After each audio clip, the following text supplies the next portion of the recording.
Good morning, everyone. Welcome to the Modern Market. This is our daily show from Monday to Friday at 7 a.m. Eastern Time, 12 p.m. GMT, every day of the week, where we discuss all things to do with the modern market. That is the crypto market, the NFT market, and the free money airdrop market. What are we going to do with all of this free money that people keep giving to us? That is going to be one of the main points of discussion for today. But before we get there, just a reminder, folks, nothing that any of us say here is financial advice, despite the fact we just said that we're wondering what we're going to do with all this free money.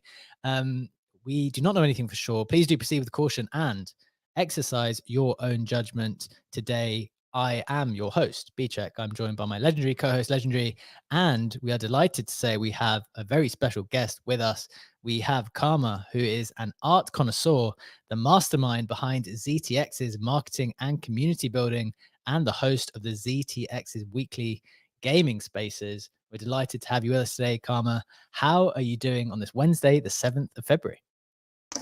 I am fantastic and overjoyed to be on. How dare you do such disservice? I am only a co-host of the ZTX spaces. We have been co-hosting with Legendary for a while now. And it has been truly a blast to be growing, one of the bigger platforms for like exchange between Web3 gaming projects building and their communities. Love it. I love this. Demarcation between co-host and host. I've always thought this with co-founder and founder. I just don't know what the point is. I just think everyone should be like if you're a founder, you're a founder. If you're a co-host, you're a host. Legendary, what's your take on it? In the GM, first of all, in the early stages of the modern market, I had people reach out to me to be like, B-Check, because we were still hosting on my account, right? Before we had the modern market account. Yes. And you were doing the heavy lifting on the hosting, you were doing the moderation. And I had people DM me, why is B-Check saying he's the host if you're hosting on your account and he clearly is the co-host? And I'm like, why do you give a fuck about stuff like that? I couldn't care less. That's a good point. Maybe people are literally looking at like, who is the host of the account? So technically none of us are the host of this show. The modern market is now officially the host, and we are just humble guests and servants to the corporate cause. Karma, is that how you feel when it comes to your ZTX spaces? I don't know. I feel like co-host just seems so much more social, like it's a joint effort. I agree with you, like especially with founders. I often wonder, why do you have to be co-founders? You're just both founders. But I do feel like, we are all pack animals. So like any type of hierarchy we can put into things, we just love that. Absolutely. I mean, I think it does sound certainly more reasonable and kind of you to think more socially. But there's a reason why I was angling for the title or for the nickname of the dictator / some kind of communist leader at one point in time on the show. Right, let's get into it, guys. We've got all kinds of good stuff to get into today. We've got the dimension news, the wormhole news, quantum cats, everything is popping off. As always, let's get into the headlines. We're going to start with the price action and the headlines from the snapshot, which is pinned up top. I'm going to share it for the people on YouTube and watching on X. And let's get into it. Starting with the price action, we've got Bitcoin at $43. You've got ETH at 2.3K, up a couple of percent. Solana at 96, Ape at 1.4. NFT volume is at 19.8 on ETH. Solana at 0.7. I think that must have been taking into account the huge shutdown yesterday at one point in time. Bitcoin at 7.8 million. In terms of the headlines, we have Dimension airdrop hitting and trading at more than $5 now. That's thousands of dollars for Mad Lads and Penguin NFT holders. Want to get into that in a little bit. Number two, Wormhole announces partnership with DGods and Ute, sparking airdrop rumors. Ute rise 35% as a consequence. DGods were down just a touch. I think they're flat now. And finally, Quantum Cats start trading under 0.2 BTC when they first come out of the gate, and they've risen quickly to over 0.3 Bitcoin. So big win for the minters there. Getting into some floor prices, we have CryptoPunks at 58 ETH, down a percent. Bored Apes at 24.4, Mutants at 4.3, DGods at 3, Captains at 4.4, Azuki at 6.6, Penguins at 15.3, Moonbirds at 1.1, Nouns winning bid was at 7 ETH. a couple of top sales. We had a CryptoPunk selling for 65 ETH. That's 154,000. And something a bit more interesting, one of those RSICs, one of those ordinals, a one of two rare one, sold for 3.25 Bitcoin. That's $139,000. I think the floor on those are now approaching 0.1 Bitcoin, which is pretty outrageous for a free airdrop. Legendary, those are the headlines. That is the price action. Before we get into the headlines, anything taking your attention there? Yeah, definitely. I've been wondering about a specific number or a specific collection that we continued to feature on the snapshot. And if I'm going to say it out loud, is it still accurate for Moonbirds to be represented on there, or shouldn't they be replaced by another collection? It's a great question. It's a very, very good question. I keep thinking that I need to do a refresh of these projects. Like I keep thinking I need to do one. It's purely still in there because I haven't done it. I haven't thought about it, but it's a great question. And this question can go to Karma in a second, Gwen, also Legendary. If I had to refresh, what are like the top three that you think like have to go in? I mean, maybe what should go in? There should be maybe some ordinals exposure of some sort in there, for sure. Solana exposure as well? Question mark. Should we have something like the Mad Lads on there as well? Yeah, I think you definitely go towards Mad Lads. And then should there be something featured from the Web3 gaming sector, or is that just too young with too many collections to really have an indicator which one to pick out as like the representative collection of the whole subsegment? But those would be like maybe my first three thoughts. It's a good question. It's kind of picking out sectors though, rather than specific collections, which might kind of make the number too great. Karma, what do you think there? Do you think, are there any particular collections that you think should be straight into that? And which ones would you take out at the same time? I mean, I don't think I will say anything surprising, but I do believe that Mad Lads at this point is genuinely, a market-leading, market-moving collection. And if we are really, trying to include collections which speak for the market as a whole instead of just their, very, very specific situation, as I think it is by now with Moonbirds, anything that could cause them to, potentially move in either direction is going to be more very community-specific. Rather than a market-wide representative movement. So I would say that would be the easiest flip. This doesn't necessarily say I don't believe Moonbirds can make it back anymore. I think we've seen at least one amazing comeback story. I mean, comeback with Pudgy Penguins. People love an underdog, but I doubt that anything can change without a change in the team structure for them.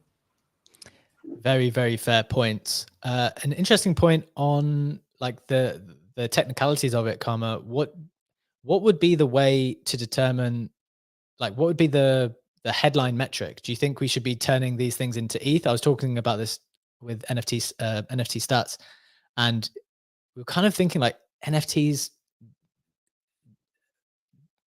represented in ETH seems to be the best way. Like people think in ETH when it comes to NFTs. Should we be converting the Bitcoin NFTs into ETH in order to try to value them? Tricky, right? Because the ratio of like SOL to ETH and like then BTC to ETH is like a trading strategy in itself. I do believe just for like the simplicity's sake, it's sometimes much easier to just denominate everything in one, and I would go for ETH. Interesting. I think a lot of people are leaning in that direction as well. Legendary, a quick thought on that and Karma's shout for bringing Mad Lads in. And then Jack's got his hand raised. We'd love to hear from him. I mean, I get the point of view that it's simpler to denominate in one currency, and I definitely want to only think in ETH. But just because of the increased volatility of Solana versus ETH, I don't think it would be accurate to like denominate in ETH, because then you would have maybe a 20% move on the day on the Mad Lads, which isn't caused by any move in the floor price, but just by the fact that Solana is up versus ETH. So that would seem a bit inaccurate if we are like looking at floor prices. Yeah, fair enough. Shout out to Tiro in the comments with multiple ideas. We've got Rumble Kongs that should be in there, Killer Bears, Doodles, Crypto Undeads. Tiro, one of the things we should have said is that it's not can't just be whatever NFTs that you hold necessarily. We're trying to represent the market here as a proud Crypto Undead holder, I think. Jack, what are your thoughts, my friend? Welcome to the stage with us. What do you think has to be on this list? Honestly, I know it's more legwork and like actually happy to support with this, but I like the idea of defining a blue chip, which is, I think for me, you've got Ethereum, you could say Bored Ape, or they're almost in a realm of their own, so maybe Pudgies. Then I would go for Mad Lads, and then I would go probably Ordinal Maxi Biz for Bitcoin. But then I would also like to see sort of the projects that we've discussed over the past couple of weeks, or just the high volume projects as well, and just like see how they get on over the coming weeks. So I actually don't mind T Rose like bag bias shout with the CryptoPunks. Sorry, not CryptoPunks, with Crypto Undeads. I would say like the puppets have been talked about a lot on Bitcoin recently. Definitely Quantum Cats. It'll be very interesting. I know they're at 0.33 today, but I think it'll be interesting to the listeners to hear, what does that do in the coming weeks? Does it retrace? Does it keep going up? And then we might be able to spot some trends that we can discuss on the show as well. Very, very fair. I think all of those points are fair. It's just more work for me in the morning. So we'll try to balance what is actually useful versus what is possible on a daily basis. Want to throw to Funky. Your hand is raised, Funky. What are your thoughts here? What needs to be on this list? Jim, market fan. I don't have any thoughts on the list, but there's only 4 reposts and like 7 likes right now. And as the unofficial hype man, this is going to be an amazing conversation today. I'm sure people want to hear my Dym lost porn. So please like the space, repost it. Let's get it out here. There's 78 some people in here. So let's get some more people in here. Thank you very much, Funky, as always. And to your question in the comments, yes, the DJ does take requests for both the first song played of the show and at the end. Give me a good song in the comments, and I'll monitor as we go through, as if I don't need to increase the workload on the show as we go. But look, we want to get into the headlines. That's what you're here for. You can see the headline of the show. The Dimension Free Airdrop is at a $5.5 billion FDV, trading at just over $5 now. A little bit of a dip yesterday, and then increased after. Legendary, can you set this up for the audience? Firstly, what is Dimension and why? 3 questions, I think. What is Dimension? How did we get it? Where does it go? Let's start there, and then I've got some more. Yeah, absolutely. Dimension is a infrastructure-based or infrastructure-centric product, basically focused on enabling to build roll apps, so apps that work on rollups in an easy fashion. Maybe even taking one step back, what is a rollup again?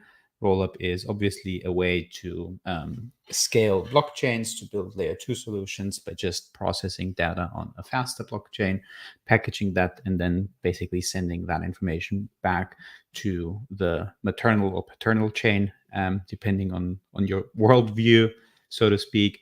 And Dimension had its very, very successful airdrop yesterday. If we look a bit at the eligibility criteria, Celestia stakers got a maximum of got an airdrop, depending on their stake, which was capped at 5k Celestia token max. Ethereum wallets were active on layer 2 solutions such as Arbitrum Optimism, Base, Blast, and also looking at metrics such as bridged volume were eligible for the airdrop. On Cosmos, you also had stakers, delegators who were eligible. And the Solana side of things, is again wallets who used Wormhole, Tensor, or Drip House until mid-December were eligible. And very, very interesting, which is something that I really like to see, is that NFT holders of either Pudgy Penguins, Bad Kids, Mad Lads, or Tensorians, staked Tensorians to be precise, also were eligible for the Dimension airdrop. And I do think, a quick side note on that, it's, and I made a post about that, it's pretty cool to see protocols now looking at NFT holders, at PFP projects, as an eligibility criterion, because as a protocol, you always want to find real human users. And it seems that just having a PFP, having a JPEG in your wallet, is a good proxy for being an actual user with that wallet. Okay. Very, very good summary. Thank you so much for that. I think that's very, very helpful. I do also think, as I've explained to you before, when people start sentences with ZK something, there'll be a certain amount of that, I completely appreciate, that will go over people's heads.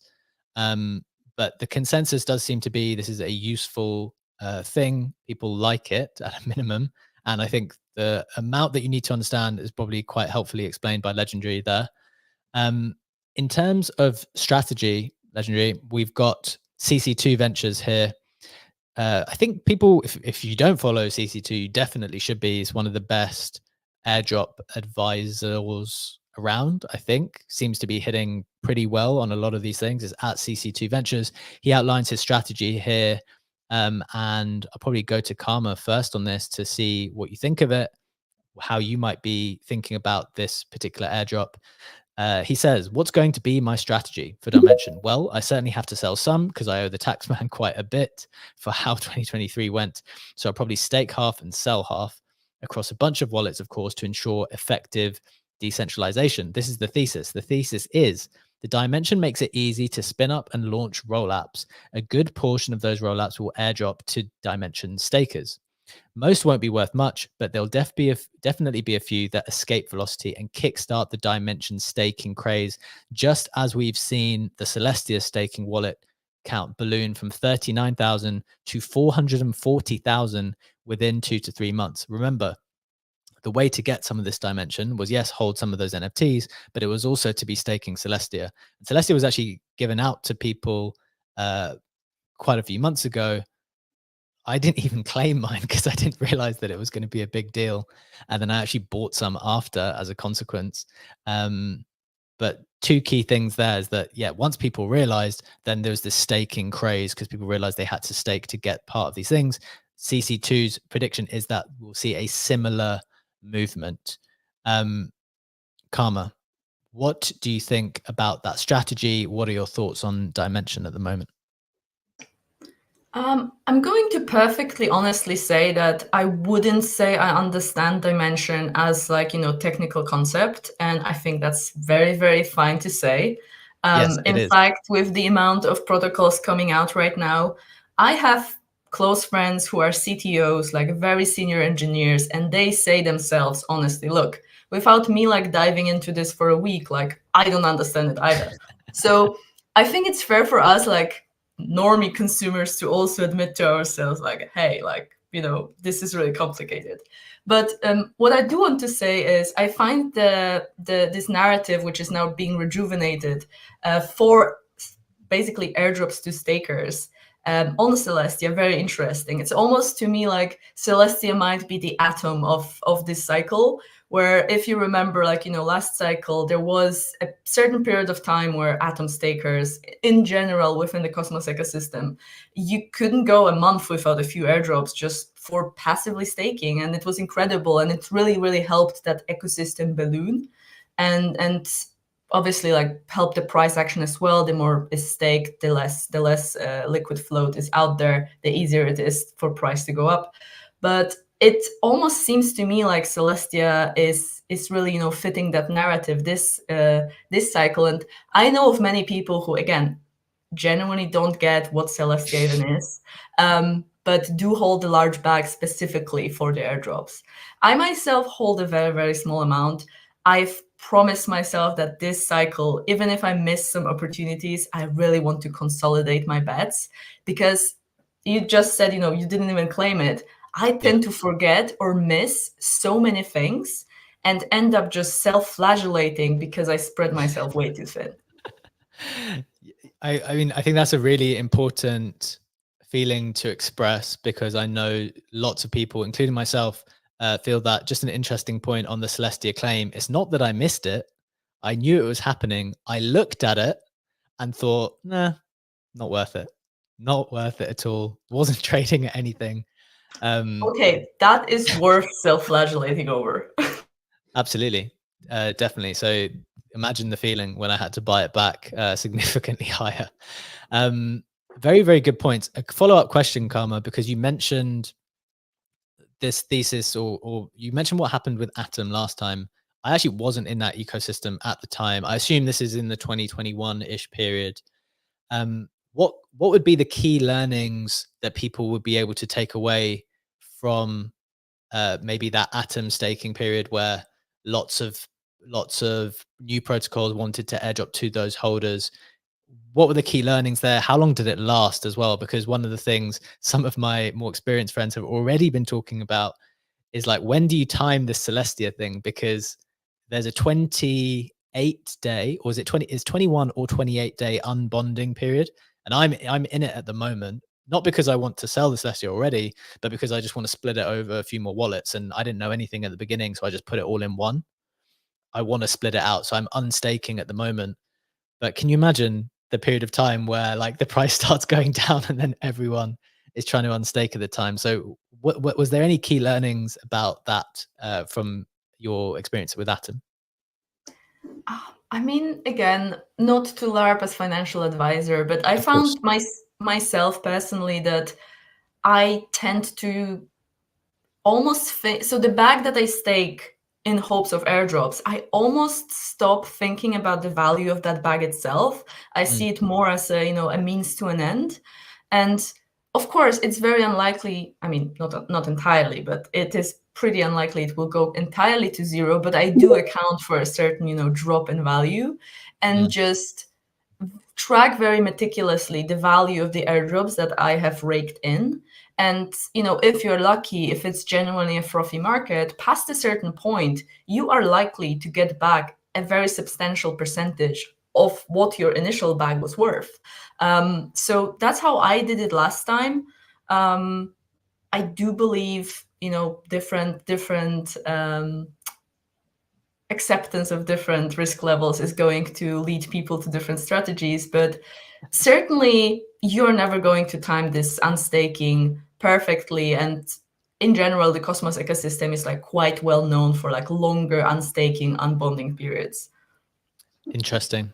Okay, that's very, very helpful perspective. Legendary, what's your thoughts on that? I know you have been doing this stuff since 2021, 2020 at least as well. That was one of the main reasons that when we met, I was very impressed by your knowledge on all of this stuff. So what do you have to share in terms of reflections here? I think a couple of things are standing out for me. One is that NFT airdrop meta. I think Hunter Soler had an excellent post yesterday detailing a couple other collections that are rumored or confirmed to get airdrops for just holding the NFT. So I think that will be very interesting to see how that plays out, plus the momentum that it can cause. We've seen it with Utes and DeGods yesterday, and we'll get into that a bit later. It just adds another layer of speculation. Look at the run-up that Pudgy's had. We talked a lot about, is the token coming or not? And now suddenly there's a third answer to yes, to add to yes and no. The third answer being, yes, there is a token coming, but it's not our own token. It's an airdrop that you get from a protocol that we partnered up with. Yeah. Which is a very cool answer, because if you look at the little Pudgies being layer 0 compatible, if you look at the Pudgy ecosystem being partnered up with ZK Sync, there's definitely going to be more things to expect. Even if it's not a dedicated allocation for Pudgies, you still would qualify by, for a ZK Sync airdrop by interacting with your Pudgies on ZK Sync, just by the interest that you have in participating in that game. So that adds another layer. And on the staking side of things, you kind of start to build a construct that is like very similar to leverage, because you have tier stakers who got rewarded with other airdrops, one of which is Dimension. Now you can stake that Dimension in the hopes to get an additional portal bridge allocation. If you stake Dimension, you also have like a bonding period in there. So you basically are building a ladder and ballooning the numbers staked wallets, but just having that, future carrot incentive of getting more airdrops. And once that basically music stops to play and people will see that the next airdrops that we are getting are like very, very marginal, and that interest goes down, it could cascade down very, very fast. So there is definitely merits, in my opinion, to the strategy of staking Dimension. I did stake a large part of it, but I also think that with airdrops, it's healthy to keep taking profits, especially if they reach a sum for you that could be life changing. And I think in this meta, it is, if you are dedicated to that, to set yourself up with a couple of wallets, you can easily reach very high valuations with airdrops. So there's no point in being like extremely greedy and staking all of that. It's healthy to take profits out. In some jurisdictions, obviously, that's also a tax thing, as CC2 pointed out himself. As much as I love to criticize the EU, at least in Austria, airdrops are a very tax neutral thing. So I'm not under any sell pressure. So if I say that I stake a lot of my Dimension, please keep in mind that A, it's not financial advice, and B, I don't have the tax implications of having to sell the half of it or whatever to be able to pay tax on that, because it's just a tax neutral event for myself. Okay, a lot of good stuff there. A lot of interesting stuff, a lot of interesting thoughts. I want to zoom in for a second to focus on a couple of details that I think, well, some comments are asking, some questions, and then I want to zoom out to think about this whole airdrop points meta that's happening at the same time. So 2 questions zooming in. We've got a question on YouTube from Oxy. Have you started staking DYM? Where are you staking Legendary? So do you want to just touch on that first? I think that would be helpful, because frankly, I think there are people looking around not even knowing how to claim it yet, definitely not even knowing how to sell it. Maybe that's why the price is going up, because no one even knows how to sell it at the moment. Yes, I have been staking. I've been staking on the official website, which is portal.dimension.xyz. You have a bunch of validators to pick there, with different commissions, with different restaking and auto compounding intervals, and you just can pick one that you like and Cool. stake it there. I think it's 21 days that it is bonded. I'm not sure if that's the exact time frame, but I will have a look in the meantime to confirm on that. Sounds great. Okay, so that's just one kind of quick, helpful answer. The second question, which is a bit more technical, and once again, we reiterate this is not financial advice at all, but maybe you are familiar with the requirements from other protocols. Legendary Rune Lord in the comments asked, well, they asked me this, but I'm just going to ask you instead. Are you putting 35 tier in each wallet? This under the assumption that other protocols will follow the Dimension minimum requirement. So maybe, I don't think you need to say how much you're doing in each wallet, but to what extent have you found it helpful to follow like one protocol's rules or requirements, and then like transport that when you're trying to think about something else? I do find it quite helpful, but I also think there's a caveat to that. If a protocol had a minimum of, say, that 35 tokens, and then you obviously know that people will spin up hundreds of wallets with 35 tokens, you might add additional criterion to that, or you might make a minimum amount, or you might just increase it to 50 tokens, just for the argument's sake. So I wouldn't go for those like minimal numbers from other protocols. It would also have like a safety buffer added on top of that. And typically for my own airdrop farming strategies, what I like is to have 1 to 2 wallets, depending on the funds available, and that they congregate a bit more of the funds, because if you obviously have airdrops with tiers, it's worth it to shoot for the higher tiers if you can afford to do so. But it's also important to keep in mind that they're often capped at a certain level. Exactly. So I do like to have like, say, I don't know, 70-80% of the funds concentrated in 2 bigger wallets that I dedicate for a specific airdrop, and then spread the rest across several other wallets with smaller amounts.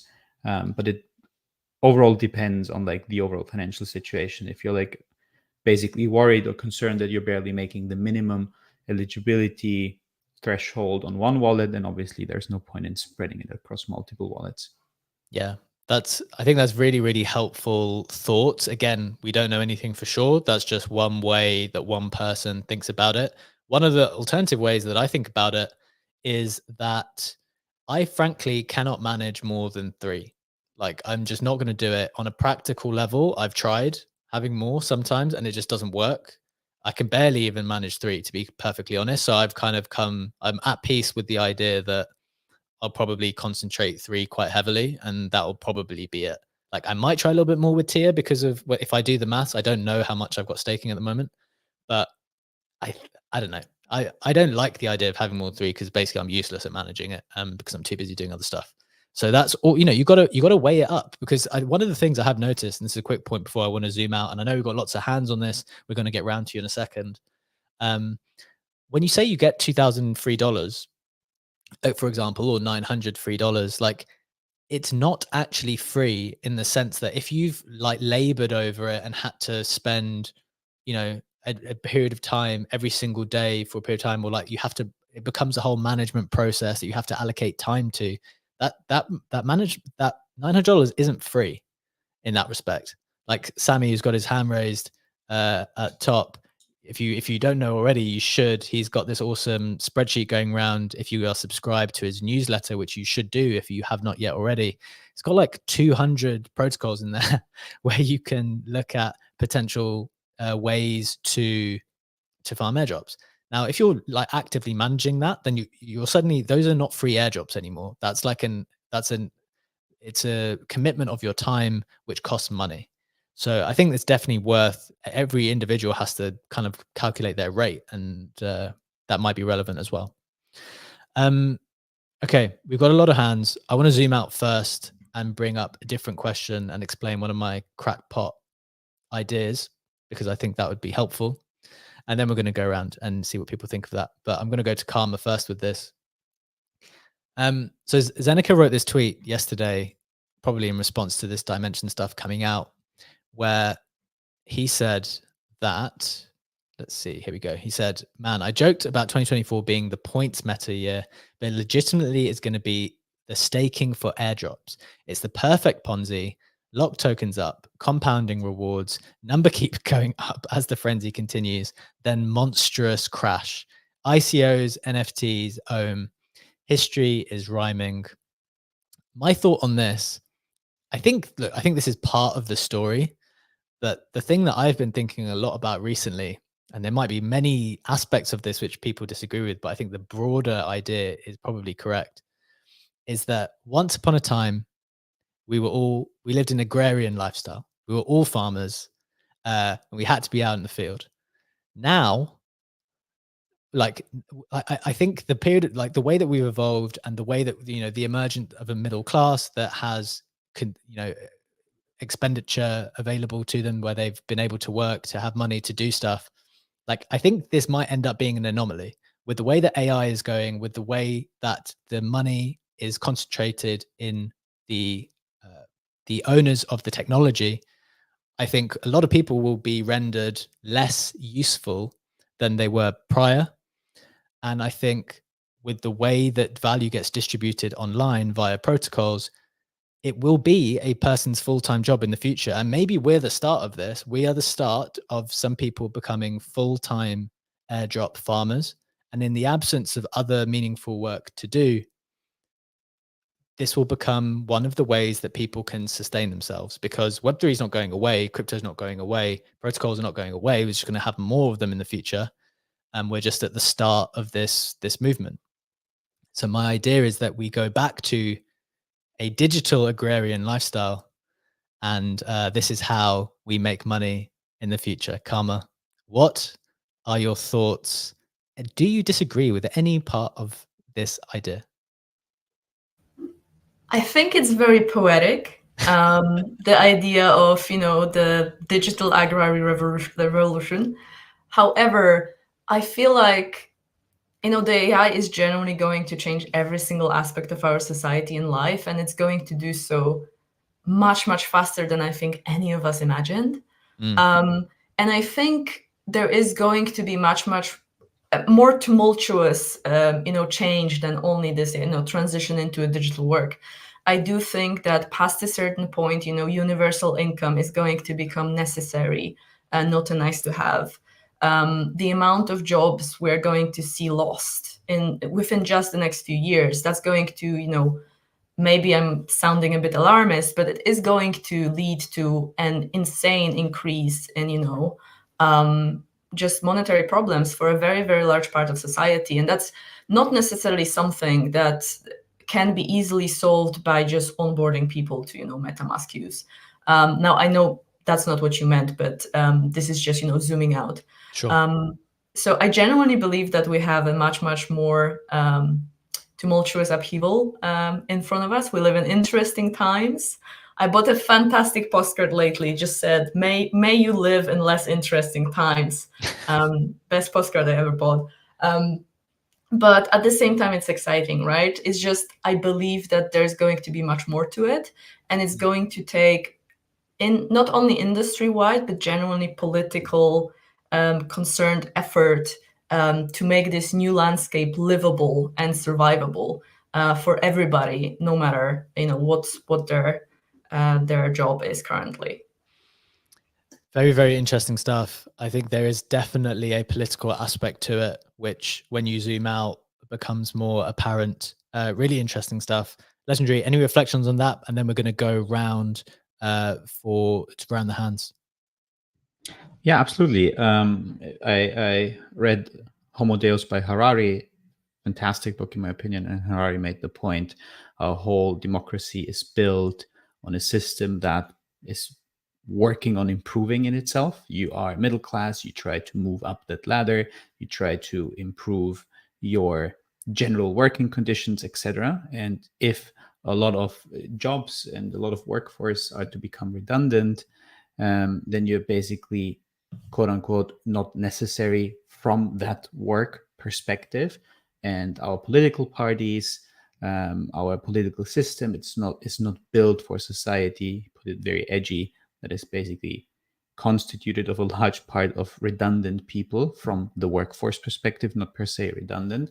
So apart from going into universal basic income direction, I think we are moving into a direction where everything that you do is incentivized. I mean, it kind of started before Web3 with achievements that you can collect in gaming, in apps that you log-in streaks, just having gamified rewards for basically everything. You have apps for toothbrushes for kids that reward you for brushing your teeth twice a day.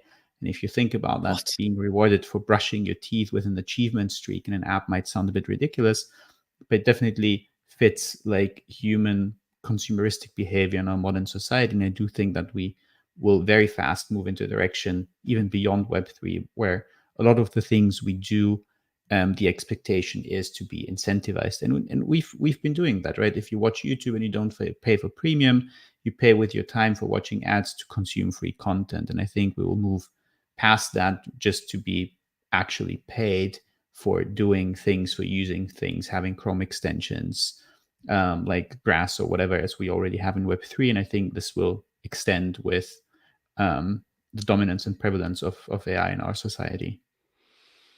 Very interesting stuff. Really crazy, genuinely, how we have moved into that type of society which expects some type of incentive for every single thing, or the hyper gamification of all aspects of life. Personally, that's something I've tried to push back against, because I'm kind of scared of it, frankly. I'm scared of needing an incentive to do the most basic of things. But definitely an interesting conversation to be had there, and something very interesting to observe happening across society. We want to get around some hands, and then we want to get into the kind of points discussion and think of some practical strategies. We got Funky. I don't know what order was right, but I think we'll go Funky, T-Row, Jack, and then Sammy. Funky first. Welcome to the stage, my friend. What are your thoughts here? A lot of them, but I'll be as brief as I can. My Dym lost porn because Legendary wanted me to share it.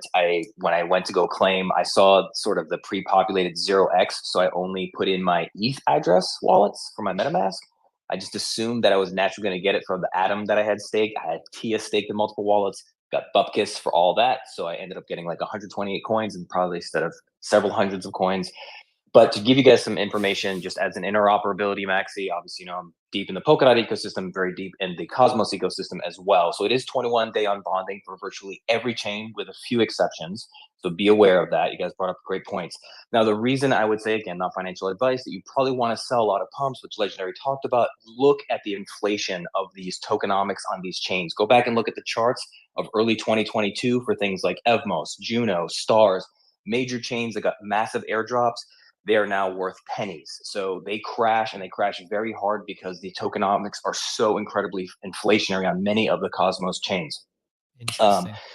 The little bit of alpha that I wanted to share, obviously you guys know that our company runs infrastructure for Web3 tech. And so one of the second version of the testnet for Polygon Avail, which was a split off project, it's actually a fork of the Polkadot SDK. It's a data availability layer. One of the roll-ups that's actually on there working right now on the testnet is Dimension. So I gotta imagine if you're staking Dimension, there may be, this is purely speculative, but there may be an airdrop for Polygon Avail who are staking Dimension, because Dimension is one of the two that are currently running on the testnet. So I just wanted to at least share that information. But otherwise, great points, and I don't want to beat anything to death because I'm sure all the hands want to come in and chime in on this topic. Love it, man. Really, really helpful additional information and excellent reminder to people that there will be a time when the music stops, probably, for these types of things. So thank you so much for that, Funky. Really, really helpful. Tiro, welcome to the stage, my friend. What are your thoughts on the airdrop meta and the points system? Yeah, the DYM airdrop, I saw the Penguins and the Mad Lads got it. And I feel like the number stays going up. From what I can tell, people are having a hard time trying to figure out where to sell it or how to get rid of it or liquidate it. They're looking at like certain like in the DJ network chat I'm in, and they're like, oh, we have to go on some Polygon thing and do this, and like it's very difficult. So I think people are still trying to navigate how to liquidate. So that could be a part of it. I'm not 100% sure, but I'm just throwing that out there.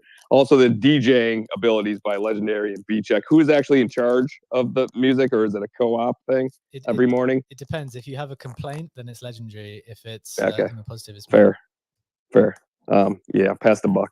Smart move. I appreciate that. A couple of things I want to talk about news of the day.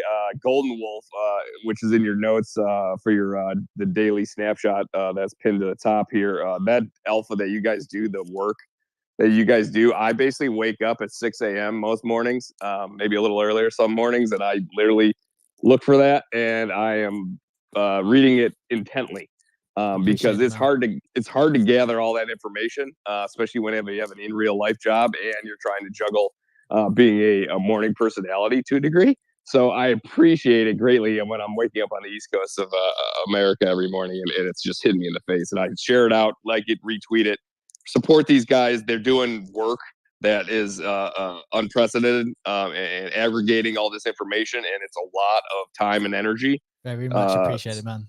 Definitely. So make sure you're tweeting it out, retweeting, following, liking, the whole kit and caboodle. So thanks very much, just appreciate it. I'll let some other people chime in here. Appreciate you so much for that, mate. Thank you so much. I think we said we were going to go to Jack next. Jack, what are your thoughts here? Pretty significant airdrop for Dimension. Is it only going up because people don't know where to sell? Yeah, my guess is probably so. Like, if this was me, and obviously, I've had some experience on the Polygon network being like a youth holder, it was a nightmare. It was so difficult. Even in terms of like, I bought some Polygon on Ethereum, realized it was the wrong Polygon, Matic, whatever, and then I had to go buy some new one, but then I had to do it off Coinbase, and then I had to transfer it, and then it wouldn't transfer, and now it's just stuck there, and I still have 10 Matic just stuck on a MetaMask wallet that I just can't access. So yeah, I do think there's a little bit of that. I think the big thing that I'm thinking about with these drops, because look, I'm just not going to farm the way some people do. I just don't have the time to. Sure. But I do hold these NFTs, and I will take advantage when it is made very, very simple for me. And I feel like a lot of people are in the same boat. I think two things are really clear from the previous bull, and it is that competing for attention is so difficult, but the projects that can do that are clearly going to be the highest value add for potential token drops. So I am looking for the NFT projects that are both very, very good at capturing attention and holding attention, and who are extremely valuable in terms of a reputational standpoint, because I do not believe that NFT projects that have just launched with a completely undoxed team are going to get these drops. I think these protocols, like the big ones that we're talking about, and even the DYM, Wormhole, but also Magic Eden, like with their like partnerships with Pudgy and Azuki now, these are long-standing teams, like DGods as well. Like, these are teams who've been building for years. They're either doxed or they've just proven through the amount of time they've spent in the space. And that's where I'm looking. If I'm looking at that, I'm looking at which ones can capture attention. And I think, a really active holder base is also really important. So that's where like NFT Inspect comes in handy, because that's done very, very well in the past. Yeah, very, very fair points. And I think one of the coolest aspects of kind of what you're talking about is the attention. I think people know this to be true. They know that attention is important, but what they have now fully realized, and this kind of happened before with CryptoPunk holders and Bored Ape holders, what they fully realized is that NFT communities are just alive, like online. They're live online. Engagement is unbelievable. So if the game is part of getting attention, then why not just activate these communities and plug in with them in order to try to make sure your product gets the best attention possible? And that kind of links with the DGods news, which we're going to get into in just a moment. I know Karma wants to come in on this as well, but just before we do that, I want to bring you up to speed with everything else that's been happening in the space in the past 24 hours. As always, is from the snapshot, which is pinned up top. A little bit of the Web3 roundup first. You have Michael Saylor buying another 850 Bitcoin in January for 37.2 million. The guy just doesn't stop. That's 190,000 Bitcoin. Number two, MetaStreet announces full details on the XP NFT-Fi program for depositing ETH, another protocol which is trying to incentivize you on the NFT-Fi side. And this was actually, what's the word? Supported by G-Money as well.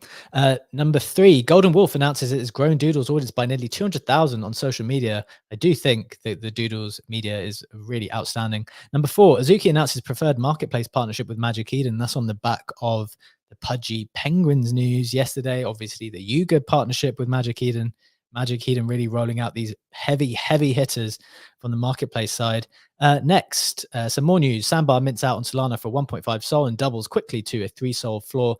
Next, Yuga Labs Gaming announces loot minting live. More information at the website in the snapshot up top. And finally, CryptoPunks announces new Punk in Residence program, and Nina Chanel is chosen as the inaugural artist. Very interesting to see CryptoPunks kind of take a bit of an active role there in kind of creating this program. That's the Web3 roundup from the snapshot pinned up top. We want to close out in the last 10 minutes of the show with some final reflections on the airdrop stuff, a bit more on DGods as well, because it's very linked to that. And then any final reflections if we have some time. Karma, I know you wanted to come in first on something that Jack was saying. And then Sammy, I know your hand was raised. We definitely want to come to you too. Yeah, this topic is genuinely so broad. I would love to spend an entire hour talking just about the points and airdrop metas. Because I think what we really need to consider is why projects do airdrops in the first place. Like, from the actual perspective of a project, it's genuinely a marketing expenditure.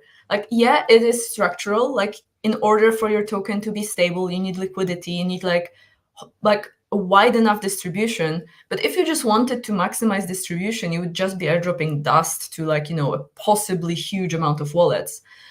There are so many ways in which you can do it. Like, last cycle, we saw incredible amount of data from how airdrops are performing. And by now, quite frankly, we know that airdrops don't actually lead to a meaningful retention in user base.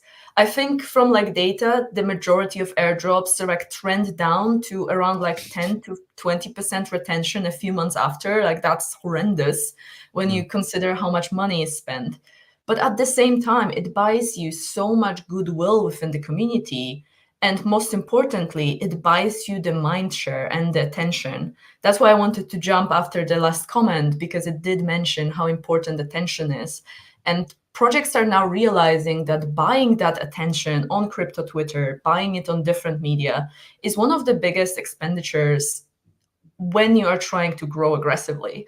So I know that for us at ZTX, for example, we've been discussing the ways to airdrop our tokens initially before TGE and upon TGE, like for over a year, until we aligned on a strategy that we felt would lead to the biggest growth and really kickstarted that sort of like Web3 gaming airdrop meta. But now something else I really wanted to pivot off of was that airdropping to NFT holders, I think already was a big meta, but I think it will become only more sort of like widespread going forward, because Sybil farming is just becoming such a big problem, especially in gaming, especially in those protocols which are building on cheaper chains where the transaction costs are not necessarily a mode for this botting, for this Sybil farming. On ETH, you will think twice if you really want to bot something. You just can't more often than not, depending on the structure. Now, if you have a game building on, Polygon, wherever else, Arbitrum, now this is incredibly cheap to do.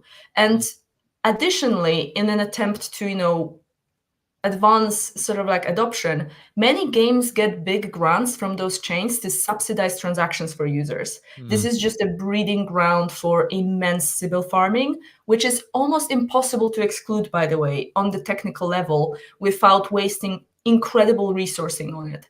So I genuinely believe that airdropping to active NFT communities like Pudgies, like Mad Lads, like the Gods, these are outspoken, loud people.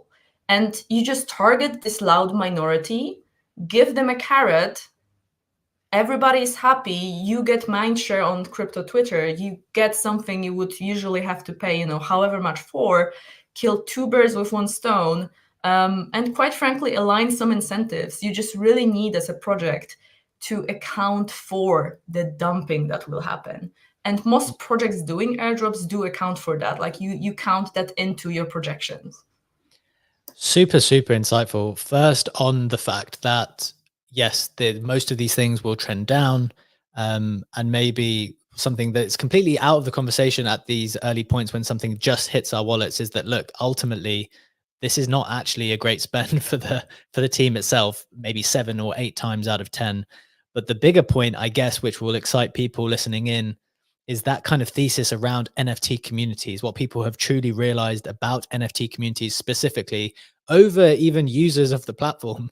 Like, if we have to spend, if we have to allocate marketing spend to either our core users or this crazy NFT community that's online all the time and just wants to send everything crazy viral because they love this IP, it seems like there might be a shift to, like, let's support those people, because, or at least let's allocate something to them. I think that's really, really wise to reflect on. Legendary, want to come to you in a second. Sammy's had his hand raised for a moment though, so let's go to Sammy first. Sammy, what are your thoughts, my friend? What are your thoughts on this big question? Yeah, I think I completely agree with what Khan said around prior airdrops just haven't really retained community members within that particular protocol or whatever. I think ultimately it comes down to, well, who do we want in this community? Yes. It could be whatever it is. And I think the main way of doing that now is you have all this data that's available that you can then check people's wallets. And it links back to, well, ultimately, as these airdrops kind of come to fruition, you realize that the age of the wallet and the interactions you have, and actually the value of the provenance of that particular wallet can infer a lot about the individual user. So I think we'll probably end up seeing a lot more data used into establishing how to select specific communities. And I completely agree that a lot of these NFT communities, because they have such solid foundations of, say, a few thousand people, that voice can be used as an extension of their marketing team to get the messaging out and potentially attract more specific users to that particular community. I loved your analogy about the farming back in the day and farming airdrops becoming a future thing. And I think I would probably disagree though that the reason why people airdrop farm is because they're early to a specific protocol. The protocol then rewards them. I think as that protocol matures and they get the funding to scale and they get to a size where they've got like a core community using their product, I think that incentive then dissipates. And I think Legendary touched on that with, I guess, airdrop farming last cycle kind of fizzled out a little bit because the rewards weren't quite there. Yeah. So I think it essentially goes through that cycle. I've just come off of Spaces from Animoca, and we talked about the point system, and we got into habit stacking. So what points do is it sets off habits early on, which then form to become a behavior. And I think there's a lot of protocols that I would never engage with had there not been that early incentive of a point system. So I think once you're there, but then it has to be the product that then retains that particular user. So I think points are great for onboarding people, but unless there's something else, I just don't think it will last. Very, very fair points. I kind of stopped listening once you said that you loved the farming analogy. I can't agree with that anymore. Legendary, final reflections. We're drawing to a close. We've run slightly over time. Any final reflections on this big conversation, maybe linking it to the DGods news, which we didn't quite get a chance to touch on, but final thoughts as we wrap up today?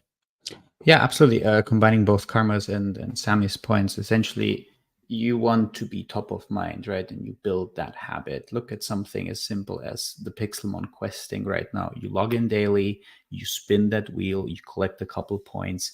If you want, you can repost some tweets or some posts on X to earn additional points, but you basically have that, and it kind of links back to the conversation that Karma and I had yesterday with the Pudgy team of creating those touch points, right, around your brand. And at the end of the day, each team has to solve that user retention question for themselves, and that's the answer to that has to be to build a good product. But for user acquisition, definitely airdrops are now a very efficient way in Web3, which typically is also a space that's very expensive to market. If you look at the going rates for KOLs, etc., because you don't have Google ads, you don't have Meta ads across the Meta ecosystem. They're all very, very limited. So that seems to have seems to be now the most efficient and established way to market in Web3, to go via points, loyalty, concepts, airdrops, etc. And the question still remains, as I just outlined, of how to turn that into user retention. And with that caveat, I do think that it's important to, not financial advice, but to take some of your profits on all of those airdrops that you're getting. Very, very interesting thoughts, very helpful thoughts. Shout out to Jack just in the comments coming in there, linking it to DGods. He says something's cooking for DGods and Utes with Wormhole Crypto. That is linked to the headline that we mentioned above. Robinson from, I don't know, maybe he works at Wormhole, assuming. Co-founder of Wormhole said Wormhole Wednesday with the eye emoji, and the Utes account and the DGods account and the D Alpha account all responded with eye emojis. So take that for what you will. The eye emoji being the most financial advice that you can probably actually give more often than not. Okay, guys, it's been a fantastic show. Thank you so much for tuning in. Legendary, thank you for co-hosting. Thank you to everyone on stage, Sammy, Kalano, Jack, Funky, and Lady Brains. And thank you so much to our special guest, Karma. Karma, thank you so much for joining us. If anyone wants to keep in touch with what you are up to and what ZTX is up to, what can they do?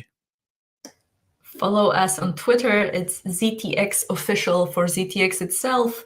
And I have the most epic handle of @WagMeGently. So, which makes me sound way more witty than I actually am. But thank you both for having me on today. This was a blast. And I've been, a long time listener. I always say that modern market is sort of like the Web3 Bloomberg that you tune into. And that's, I think, the highest type of a compliment that one can bestow. So thank you guys for doing all this hard work and making this available completely for free. Thank you very much, Karma. Absolute pleasure to have you with us. Thank you, everyone. Have a wonderful day. Take care. We will be back tomorrow. See you then. Bye-bye.